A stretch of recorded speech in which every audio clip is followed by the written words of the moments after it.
What's up, everybody, and welcome back to the Outfielder Podcast, episode 90, brought to you by Sensibly Loud Media. I am your host, J-Mac, a.k.a. Founder Numero Uno, and I'm joined by my co-host, Mr. Popfly himself, Founder Numero Dos, Ben. Yeah, I think he was, rubbing himself with it. Baseball. Ben, what's going on, man?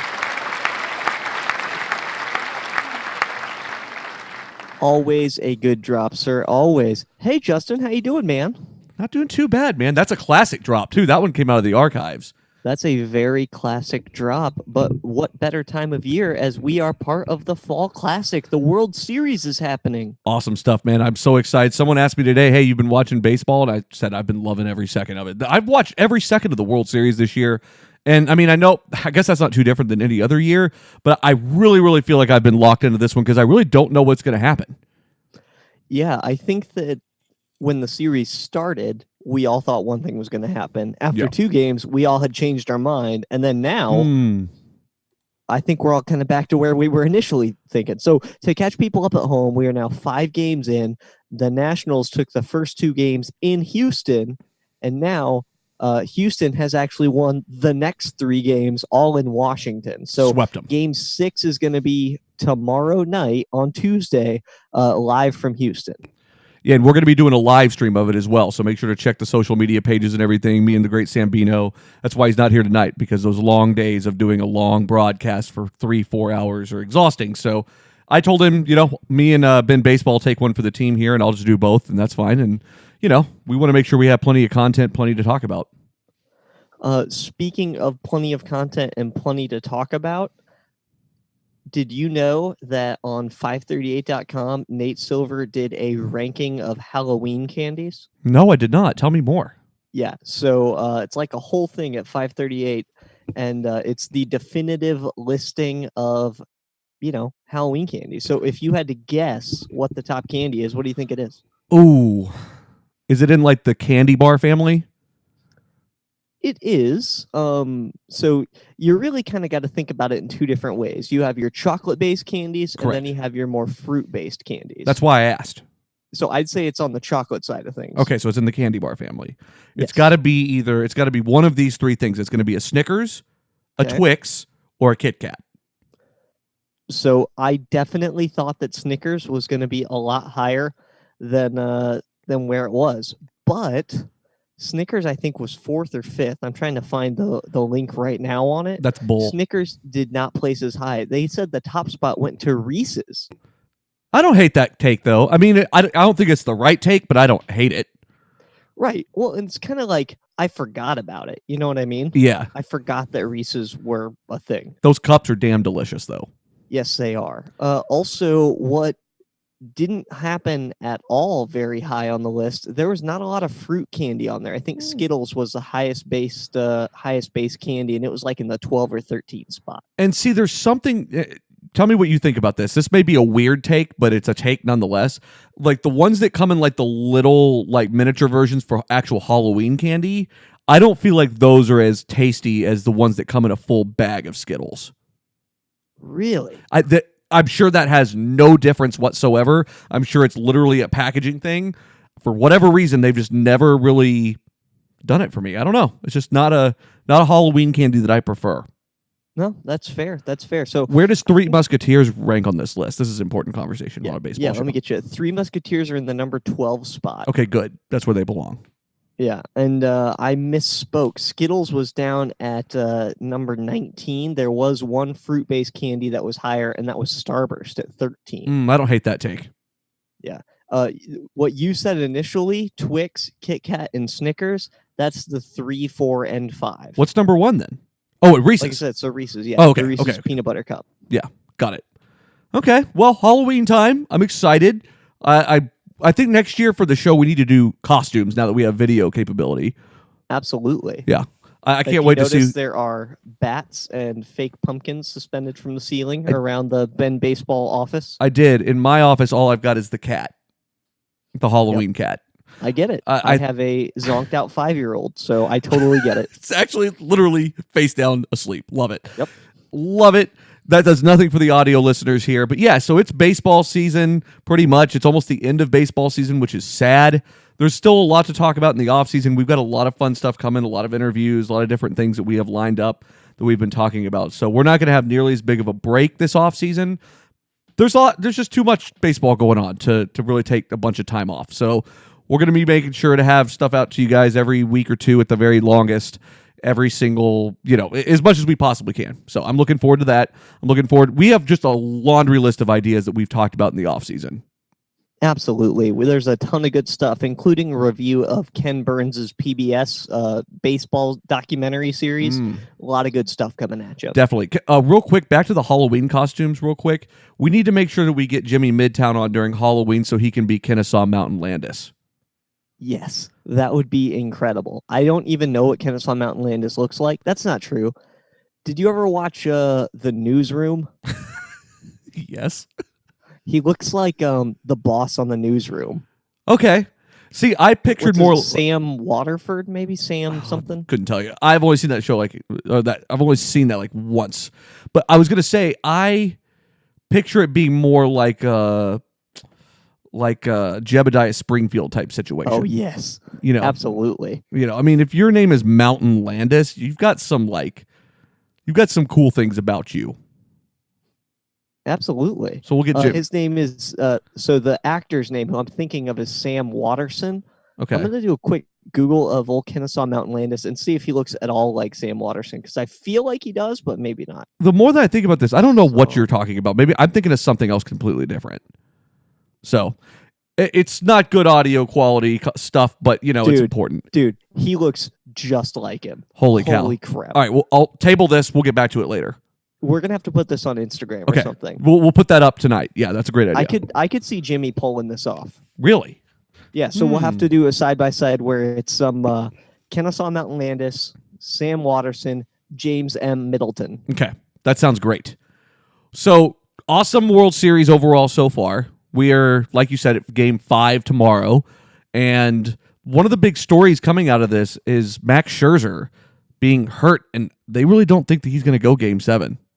Dude, yeah, like necks are not something you want to mess around with. No, and this is a guy that literally had a black eye, which is a big twist considering he already has two different color of eyes. He had a black eye mid-season and still pitched 2 days later. Like, this is a hard ass. Like, this isn't just like a, oh, my arm hurts, I can't play. What is it with you and eyes? You're talking about two different color eyes and then black eyes, and then you talk about Christian Yelich and butthole eyes. Like, it's a whole thing. It is. It's just like your theme with holes, which is a weird way to phrase that we can mark that for later. But it's the exact same type of thing. It seems to wander its way into conversation. And I mean, the guy's got two different color of eyes. How can I not talk about it? No, that makes sense. And he owns dogs. That's true. He owns the hell out of it, and I like it. I've come to appreciate it. But that sucks, man. That's a situation where like he's not like you if you get to a Game 7 situation, Max Scherzer has to be your guy. Yeah, I mean, he was your Game 1 pitcher. He was also slotted to be the Game 5, but they scratched him that afternoon. Right. And so it's just ridiculous. And at first I was like, oh, what the heck? Just give him some cortisone. But like, I feel like that's not something you want to mess around with. Man, because I compare this to football a little bit, but Peyton Manning dealt with that same kind of thing. It's that spinal fusion surgery that you have. Tiger Woods dealt with it too. And like Peyton couldn't feel like a couple of his fingertips. And it's like, man, whenever you're throwing a ball 100 miles an hour at somebody, you don't want to fuck around with those kinds of nerves. Yeah, that's not something you want to get wrong, for sure. For sure, especially in the longevity of his contract and everything. I mean, that is really kind of inconsequential, but it is consequential all at the same time. And I like Max Scherzer a lot, but I would hate to see him go out there and try to, throw himself into, absolute oblivion and then end up getting beat anyway. That would really stink. Absolutely. So they'll have Strasburg for Game 6, and then their Game 7 will be whoever pitched Game 3, if they make it, because the Astros could close out tomorrow. They very well could back in Houston. Insane after dropping the first 2 games. The Astros have been playing exactly like we thought that they would, but they didn't play that way the first 2 games. But the thing is, man, like, so I don't know. I know you watched a little bit of the live stream of the Great Sambino and I did the other night, but that was when Scherzer was on the mound, and dude, I never really realized it before, but that guy works so fast, And he is like just out. He'll throw hard. I mean, there is no time really between pitches before he's ready to go again. And I mean, he's just going at him. And he doesn't stop. Like, he's just drenched in sweat. And like, it's easy for that to happen in any situation, but you can tell it's because he's going hard. It's literally the exact opposite of John Lester. Yeah, I get drenched in sweat just sitting here talking about baseball. Thinking about I can it. only imagine. Yeah. Yeah. Well, and like the other thing is too, like, I mean, it's one of those things I think for him, and you'll see him pacing around the dugout, talking to himself and everything, and like every pitcher has their little things that they have to do to get, wound up. That was a big thing for me, is just kind of talking to myself. You'd see me talking to myself a lot. And like, it's one of those things, like everybody has their little routines and things that they do to make sure that they're ready to go. And even during those starts, and even during those times where you're pitching in relief or whatever the case may be, you're just kind of going. And you can always see him talking to himself, moving. He shakes off his catcher a lot, which would piss me off, but whatever. That's a preference thing. That's a whole other thing. He is Max Scherzer, but Sam and I talked a lot about that the other night. But it's an asshole thing when you consistently shake your catcher off like he doesn't know how to call a game properly. Yeah. Especially when it's Kurt Suzuki, who's been around for quite some time. Yeah, I think this was like his 13th year in the majors or something ridiculous like that. I want to say we thought that, and then we looked it up, and that wasn't the case. But I could be wrong. You can look that up while I finish this little rant about him. But anyway, it's just really interesting that he works so quickly, and you could almost just... Like, it's astounding that he hasn't gotten massively injured up to this point, given how he works out of the stretch and how he consistently goes so hard. No, absolutely. And yeah, I was actually not wrong at all. He joined the league in 2007 in Oakland. That's right. I just wanted to say that we looked that up recently, and it wasn't nearly as long. But I think we thought it was like 30 years or some stupid number. Speculating wildly. Yeah. Not that we do that at all. We would never. 0% chance that we make crap up. Yeah, never. Well, speaking of making crap up, this is a great segue. I think that the biggest story that is kind of over...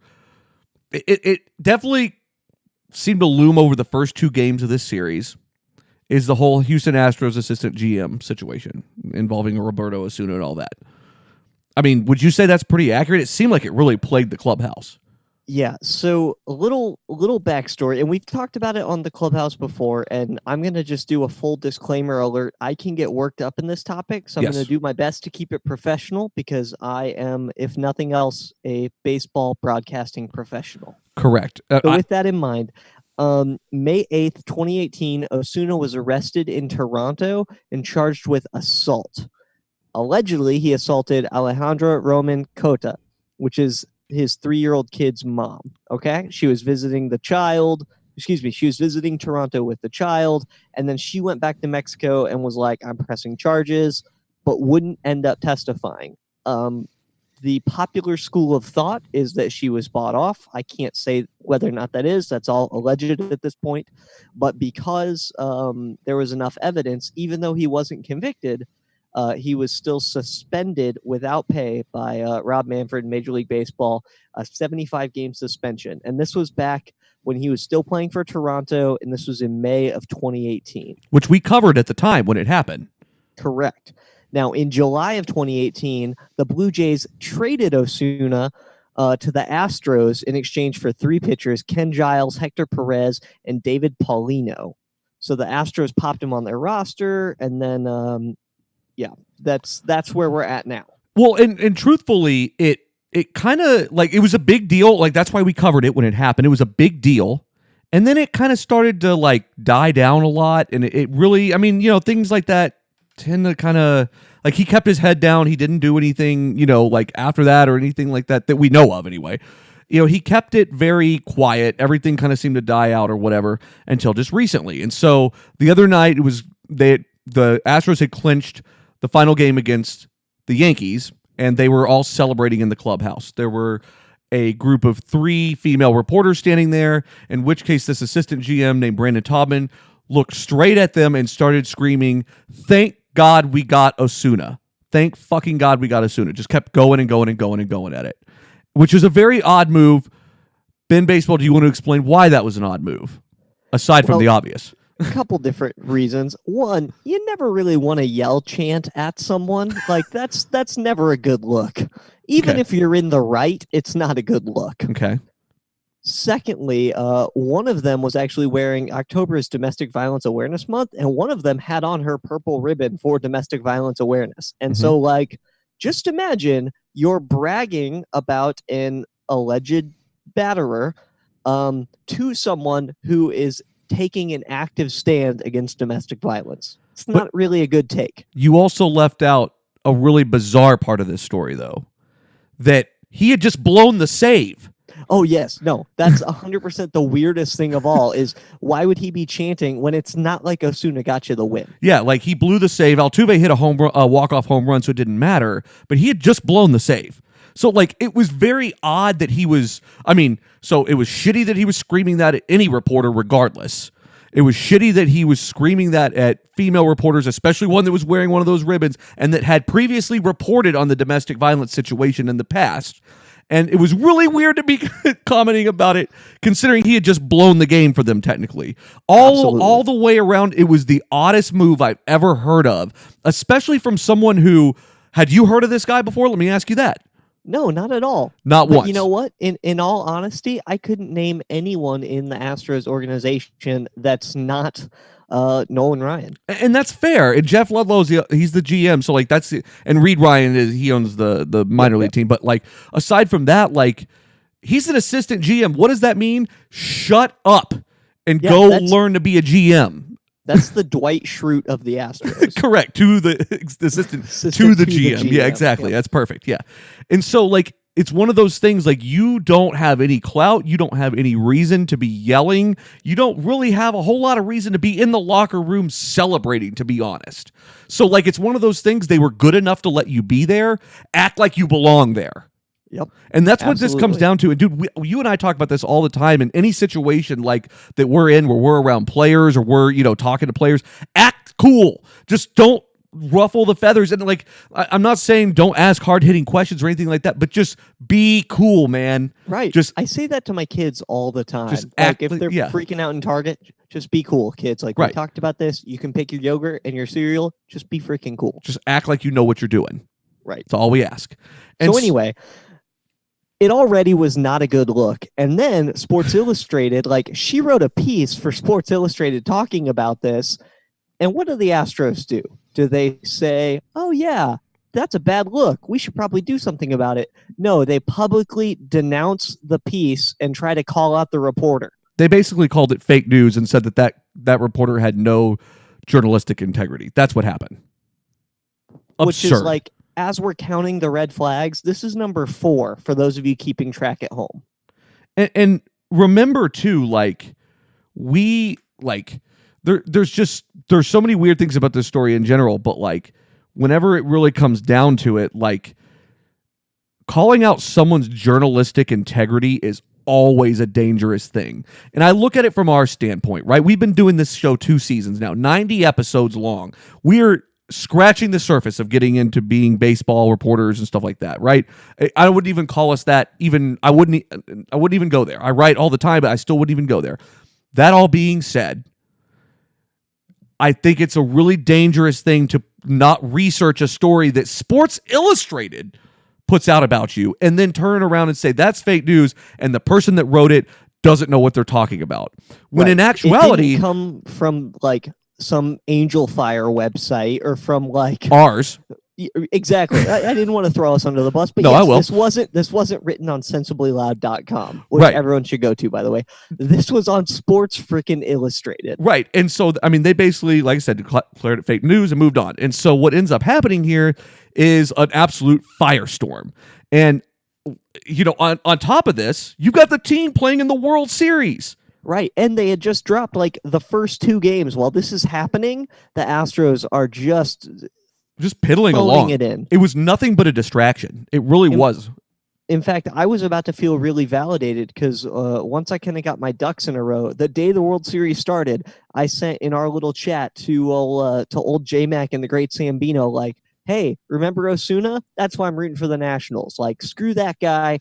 Go Nationals. I don't have a hat with a W on it, but if I did, I'd be wearing it. I think we made fun of you about that take a little bit, but I get where you're coming from.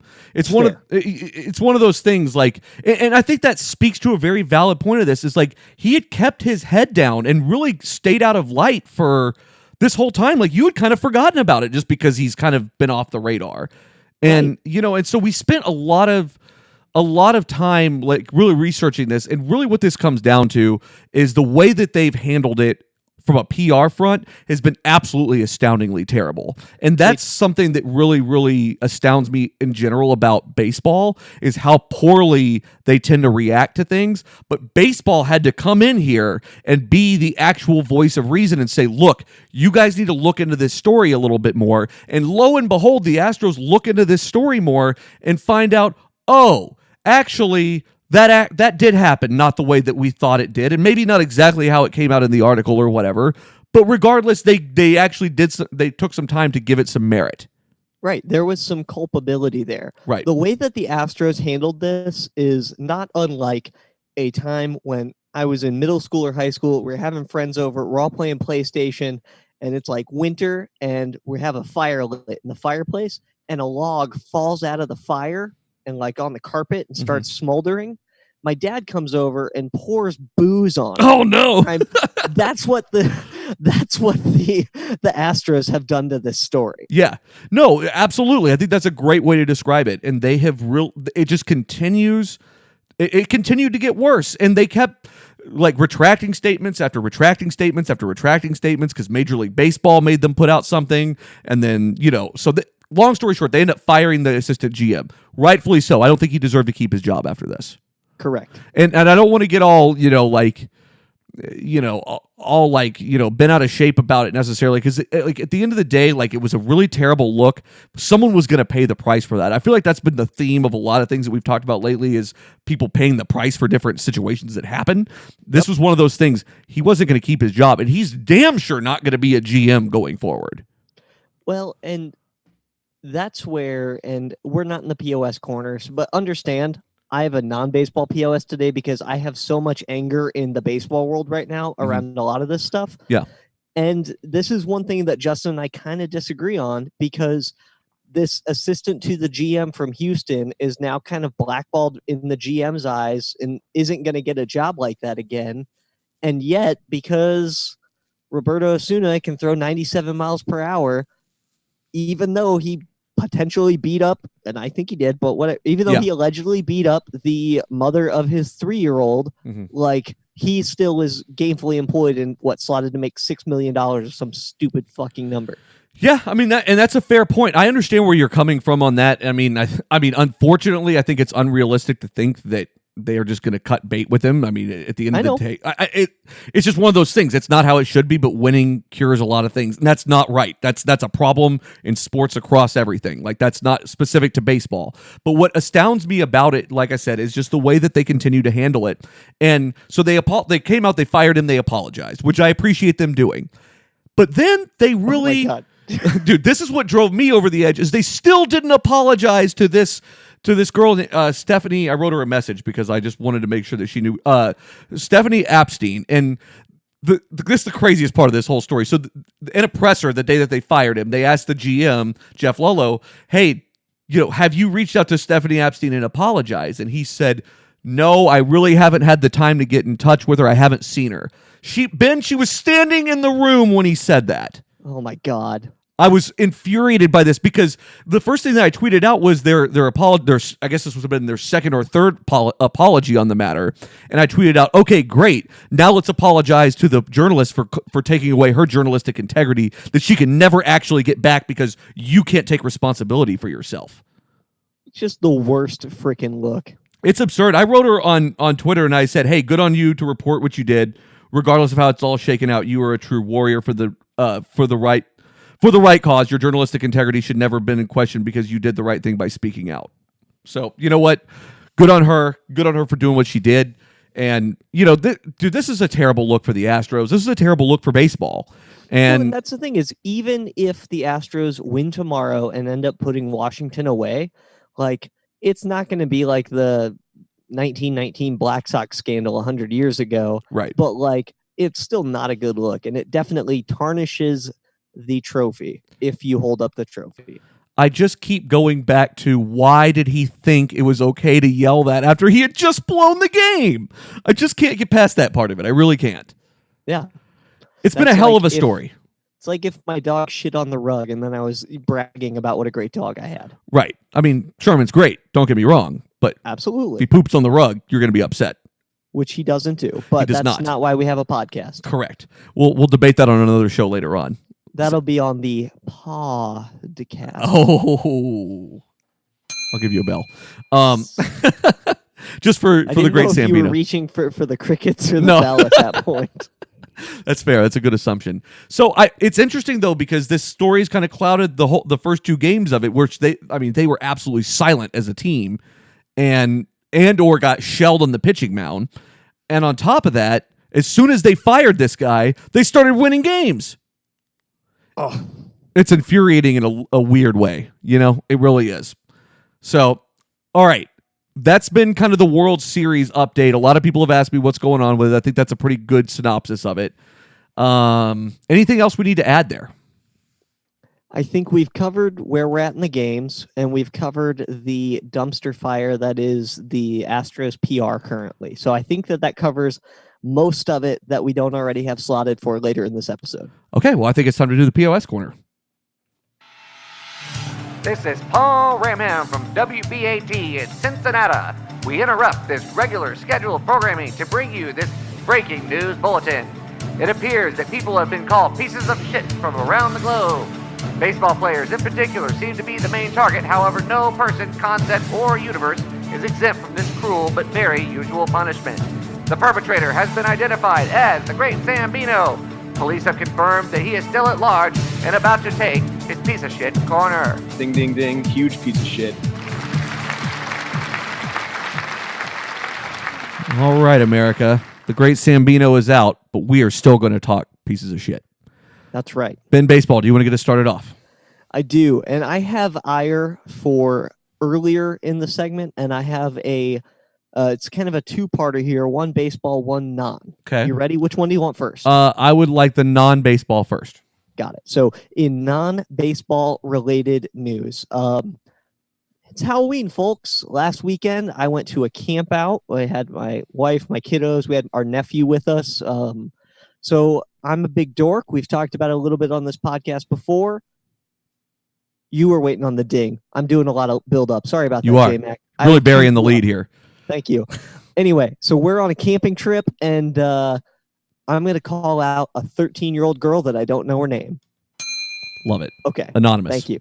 Yes. Very Twitter-like of you. Her name's irrelevant. It doesn't matter. Because here's the thing. It's like theme camping. Like you're supposed to decorate your tent. You're supposed to be in costume. It's like a whole Halloween thing. Okay. I'm going to put pictures up, but for those that are streaming along right now, we went as a Harry Potter theme. Awesome. So I sprayed my hair red. I was Ron Weasley. One of my kiddos was Hermione. My nephew was Harry Potter. This is where you made the video for the website.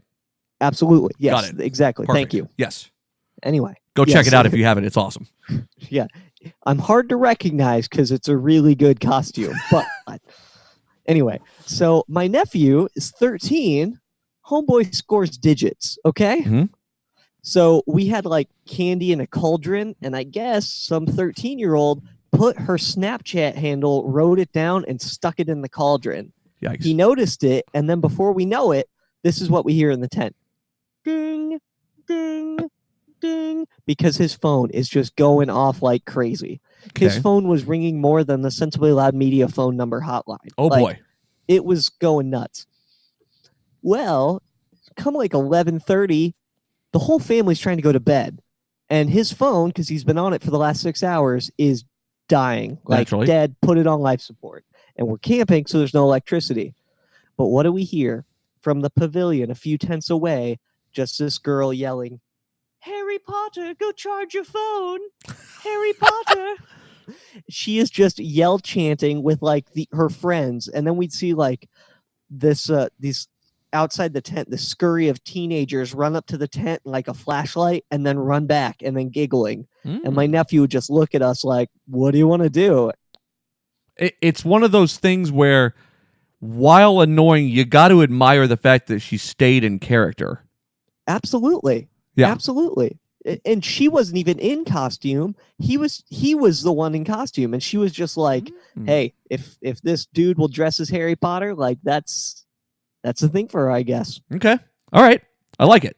Anyway, so we didn't get to sleep very much because there was 13-year-old hormones happening. It was awful. Yep, happens. They do go to sleep from time to time, I have it on good authority that they do go to sleep sometimes. More research to come. We'll send the interns out. All right. Yes. What's your baseball one?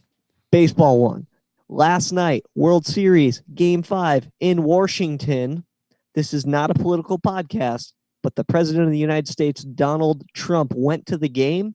And at some point, they showed him on the Jumbotron and people were booing, and I totally support people booing. What I don't support, though, is people then chanting "lock him up" in like true fashion that he chanted about Hillary. Okay. So I just think it was kind of a bad look for the people in attendance at the game. Okay. I don't know that it's doing baseball any favors. So we're putting the people in attendance at the game.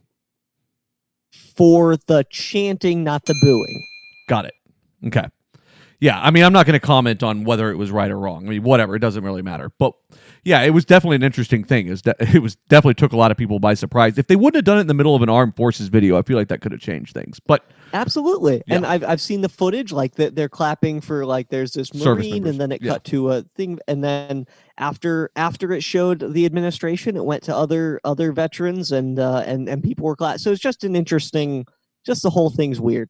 It also kind of like the thing that stuck out to me about it is since people were booing, again, don't care how you feel about it, do whatever you want to do. But since people were booing and they sandwiched it in the middle of that video, it kind of felt like they were booing service members because it went to the next thing. And you can't be ready for that. Be like, oh, you can shut up. But I mean, people are not going to be paying attention and whatnot. So that was a kind of a poor look. Yeah, I'm with you there. Okay, right. Like I said, I'm all about just the freedom of the actual expression. Yeah, I got you. Okay. All right. So my POS quarter is very baseball related. And I am putting MLB umpire Lance Barksdale. Yes. Outstanding. Go for it. Game 5 last night, 7th inning. Astros were lead 4-1. There were 2 outs. Ryan Zimmerman was on first. He had been walked after a full count, which really truthfully should have been called strike 3. And Victor Robles was up to bat. Ran it full again against Cole. And Cole threw a slider. It was tilted off the plate. Strike 3 called. I mean, this pitch was higher than Zimmerman's, farther outside. It was still a strike called. It felt like the guy had money on the game, is kind of what it felt like. And obviously that's not true. But what the reason I call it out is, one, we make a pretty good habit of calling out MLB umpires in the POS quarter. Is that fair? Except for the one that was talking about arming himself. Yes, we have called out a ton of umpires this year. We will get to that. Kind of afraid of that guy. No, we'll get to that later, but or at some point. But yeah, we've talked a lot about umpires in a sense from the accuracy of calling games, and really and truly, he called a pretty good game up to that point and after that, really. And so, like, you do have the human aspect of this here, like we always talk about. Like, you're never really going to remove that from the game until you go to like robo umpires. But like, it was really interesting, some of the comments that I heard after the game. Obviously, the Nationals aren't going to go out and say, oh, well, we got robbed. And, they've still got more baseball to play. Anything can happen tomorrow. And, they're not going to go out there and do that. That's a poor look. That's bad sportsmanship, everything. But what I will say is that there were several comments, and all these things were kept anonymous just because you probably don't want this out there too much. But players are starting to see the advantage of having robo umpires, and I feel like that's a big first start. And like I said, man, I've laid this out many times. All you've got to have here, all you've got to do is have it to where there's a challenge situation where you can challenge 3 balls or strike calls throughout the whole game or whatever. I don't know what the number is, but something like that. Yeah, that's all you got to do. And it's that's the thing about artificial intelligence and robot learning and stuff. It's not that automation is going to be perfect. It just has to be better than what you currently have. Self-driving cars, for example. I'm not going to sit here and say that self-driving cars are the wave of the future, and they're going to replace all human drivers, but as long as they're safer. However many fatalities in America there are every year, every single day, if autonomous vehicles cut that number in half, Great. you're saving lives. That's a tangible difference that automation is making. So then when you take that and put it on baseball, it's not about the number of wins or losses that it changes. It's just about getting a number that's more accurate. Correct. And I think that's my big thing about it is like I absolutely value accuracy over anything else with this. And I get it, man. It's human. Like, they make bad calls just like we do from time to time. Like, I mean, we don't ever really make bad calls about anything, but you know what I mean? Ever. Like, we're never about a thing at all. No, but they're human too. Like, they make mistakes just like you and I do. It's going to happen. It happens all the time. And guys get robbed of it all the time. And I just think there should be some recourse for that, especially in big game situations. Not that it would make a big difference. I mean, it would make a big difference in the grand scheme of things, but probably not a tremendous difference in an overall sense. And the thing is, like, you're going to have the old baseball guys push back on this. And we talk about that every other episode, I feel like. Every other episode. It comes up a lot. But, like, man, like, I just feel like guys our age, not just guys, everybody our age value that accuracy over anything else. And whenever we're talking about highly technical stuff like that, I would just rather have a computer backup. And like, if you look at like NFL, NBA, they all have these challenges and stuff like that. And some of those calls are really hard to overturn. And it's the same way in baseball, but like balls and strikes, it's pretty straightforward. Look at how tennis does it. Whenever you're watching Wimbledon in the summertime, you look at that thing. Is it on the line? Yes, no, in, out, done, 10 seconds, done. It probably takes more than 30. Decision is made. 30 seconds. But whatever. Like, regardless, it's just one of those things. I think if everybody felt confident in it, then everybody's on board. You still have an umpire there to make your balls and strikes calls. But if there's a situation like you're dealing with right here, you can say, hey, I want to take a look at that.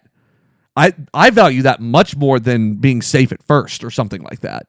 Well, yeah. And the other thing, too, is that that's then going to be a tool in the toolbox for managers to know how to use effectively. Properly. So you may get someone like a Gabe Kapler who ends up challenging something too early or blowing all of his stuffs in non-key situations. So like then it becomes a competitive advantage because you're going to want a manager who's really dialed in, or maybe it's the way that they're watching it, with whoever's in the booth. Yeah.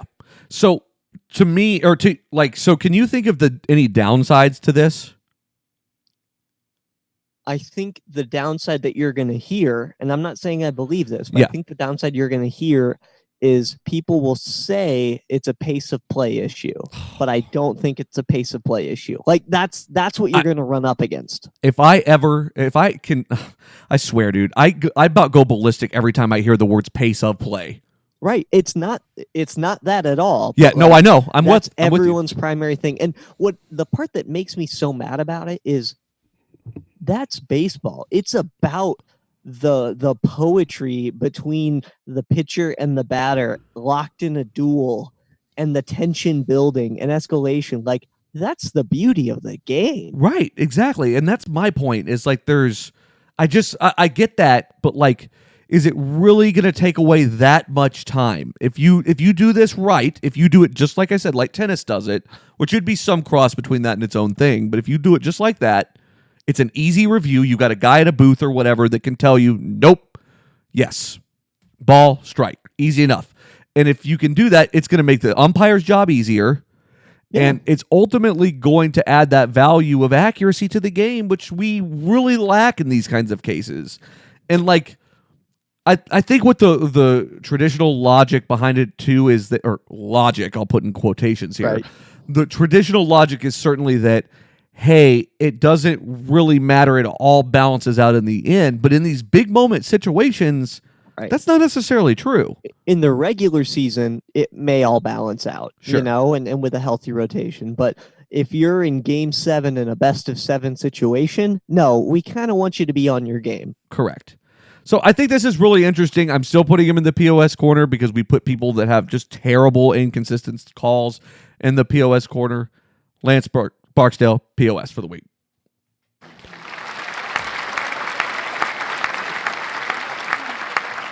That is a wonderful segment. And you know what? I would absolutely love to find me some information around baseball. Like, I don't know, Have you ever heard of K, A History of Baseball in 10 Pitches? Or Heads Up Baseball 2.0, 5 skills for competing, 1 pitch at a time. There's a ton of really good stuff out there. And I'm talking to you guys about audibletrial.com/SLM. They are the proud sponsor of this and all other Sensibly Loud shows. And you know what? They're offering our listeners a free audiobook with a 30-day trial membership. Just go to audibletrial.com/SLM. There you can browse the unmatched selection of audio programs, download a title for free, and start listening. It's that easy. Go to audibletrial.com/SLN and get started now. It doesn't even have to be a baseball books. You want to check out The Old Man and the Sea? Maybe get on some Hemingway action? Yeah, you bet you do. audibletrial.com/SLM. Absolutely. These guys over at Audible are awesome. They've been great to us, and we really appreciate their sponsorship for sure. And if you guys want to help us out, we work hard on the show. We do this every single week to make sure you guys are caught up with baseball. We want to make sure you guys are well read whenever you're coming back to listen to the show. So really, please head over to audibletrial.com/SLM. It helps you out, helps us out a ton. Big stuff. Awesome, man. All right. So another thing that we need to update on are the current manager hirings that have happened so far, because we've actually had a few since we really last broke it all down. Yes, please. I've been waiting on bated breath to see if my boy Ron Washington's going to get a job out there. I don't think that he's going to, man. No. It doesn't really sound like it. I think that the Pirates are really... the Pirates. The Padres were probably one of his bigger options, and it really looks like they're going to head a different direction. But let's go through some of the big ones that have happened so far. And by the way, they as of yesterday, they named Jace Tingler their manager. So Jace Tingler, awesome manager name. Absolutely. I mean, name? That is an awesome manager name. How is that not? I just wasn't expecting like the pause between awesome manager name. Like that was like I thought you were going one way and then you just pivoted at the last moment. That was good. You're welcome. Yep. But yeah, so that's the first hiring. I want to talk about the bigger ones, but the Padres hired your boy Tingler there. I can't wait to talk about that all season long next year. That's gonna be great. Sorry, Washington. I know it's a shame, but like, it's one of those things with Ron where it's got to be, to me, if he were a major league manager, truly, he would have been hired again by now. You're probably right. At first, I thought maybe a season or two he was in the penalty box, but no, I think it's more than that. He also didn't get fired. He stepped down, and that helps his case. And he's been the Atlanta third base coach for a little while now. I think he went back to work for the A's for a little bit too. But I think he started in Oakland and then moved to Atlanta. Right. And so I just, for me, I don't know that Wash is a major league manager. And I think teams might see it that way too.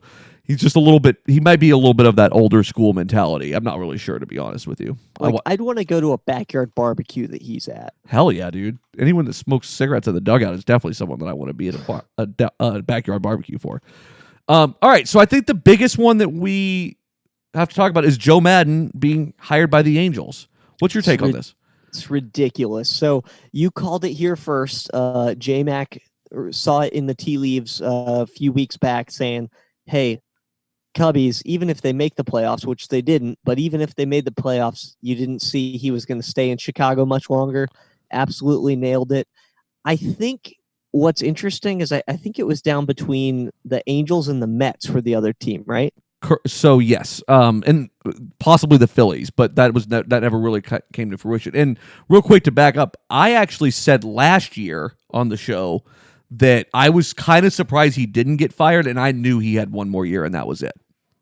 So just to put it back into actual context of what happened. That was a little bit of an I told you so, but that's all right. No, it's true, though. I mean, I've been on this take for a while because it really felt that way. It really felt like if he didn't get it done again, that someone was going to pay the price and it wasn't going to be Theo.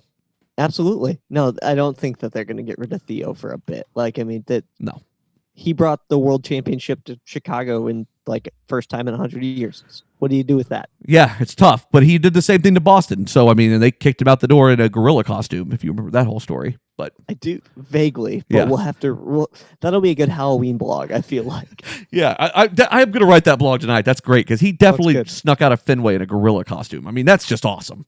It's what you have to do sometimes. Anyway, no. All right, back to Joe Madden. I think that with Yeah, with Madden, I really thought he was more likely to end up in New York, but I think the Angels are going to be a much better fit for him. I think so, man. That Angels team is a mess, though, and that's my biggest concern. They won 72 games last year. Whenever he became the manager of the Cubs. So what year did he become the manager? 2016? No, I feel like it was like 14. Okay, I'm looking it up real quick. But the year, like, they had accumulated all that talent, and I mean, they were primed to win. He got there in 2015, and they had Chris Bryant, they had Anthony Rizzo, they had Kyle Schwarber. I mean, they had Javi Baez. They had an elite pitching staff. I mean, they had the talent. They were ready to win. And by the way, as a manager, he's 1,225 and 1,045. That's a 54%, like a 540 winning percentage. That's pretty damn good. That's very good. Yeah, I mean, that's very accomplished overall. 3-time manager of the year award. Then he won a World Series in 2002 and 2016. I'd imagine that 2002 one was with the Angels, right? Yeah, because he was under Mike Scioscia with the Angels. That's right. I think that was when the Angels were the first wild card team to win. I think that's right. Yeah, and they were still in Anaheim at that point.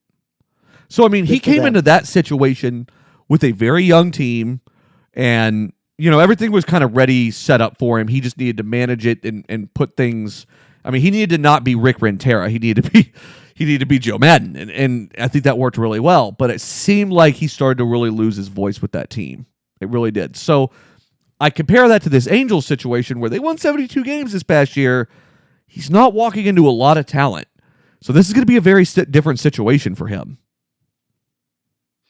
I agree. I think that the one thing that Anaheim has that, I guess Los Angeles has that Chicago didn't, is the star power. Because not only do you have Trout, you also have, presuming he still has both arms, Ohtani. Mm-hmm. And so, I mean, Pujols. Right. There's a ton of big names. I feel like the Angels have talent. They just have lost vision. You know what I mean? Yeah, but I just don't think they have the same level of talent that Cubs team had. I really don't. And I think it's not apples to apples, but No. I mean it's maybe oranges to clementines. I think there's some talent there. It's great. But you're right about the depth of it. Yeah, I do think though, I mean, with his time with the Rays before that he gets a lot with a little, and he's good at that. And so I mean, I would expect their approach to be very different this year, and I'm really fascinated to see how it's going to go. So I think that was a pretty good hiring. It's a great hiring for everything that I've seen about it has described it this way. It's a great hiring for the Angels. It's maybe not the best thing for Joe Madden, which I find very interesting. Yeah, no, that's a good way to spin it. Yep. But I like that. It's a good take. Yeah. Next on the list, Joe Girardi hired as the manager of the Phillies to replace Gabe Kapler. What's your take on this?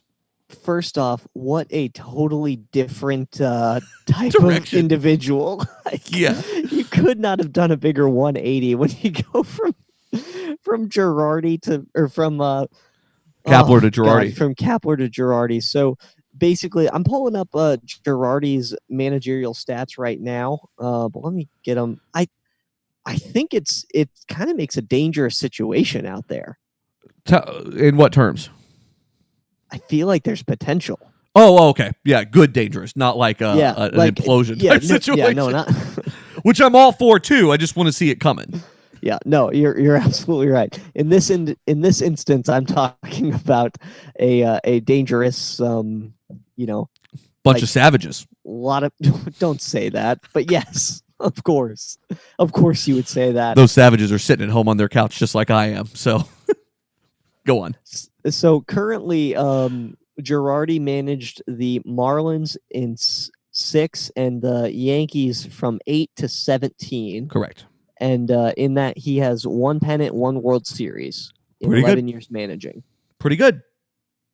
And he's always been very effective at managing a room full of stars, and I think that matters. And I think that's what the Yankees really worried about him, and they'd worry that he lost his voice and lost his way a little bit before they hired Aaron Boone. And I mean, I criticize that hire. It's gotten better, but I still don't think that he's that good of a manager at the end of the day. And I always struggled to understand why they replaced Joe Girardi, other than it felt like a clubhouse situation where he'd kind of lost his voice, and that just happens. There's nothing you can do about it. No, and I think too, the Yankees in 2008 and 2009 when he took over were a very different team than in 2017. So. Yeah, one owns a team.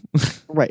Listen to this right here. So your Yankees in 2009. Oh God. Derek Jeter, CC Sabathia, Mark Teixeira, Robinson Cano, AJ Burnett, A-Rod, Johnny Damon, Mariano Rivera, Andy Pettitte, Phil Hughes, and Brett Gardner.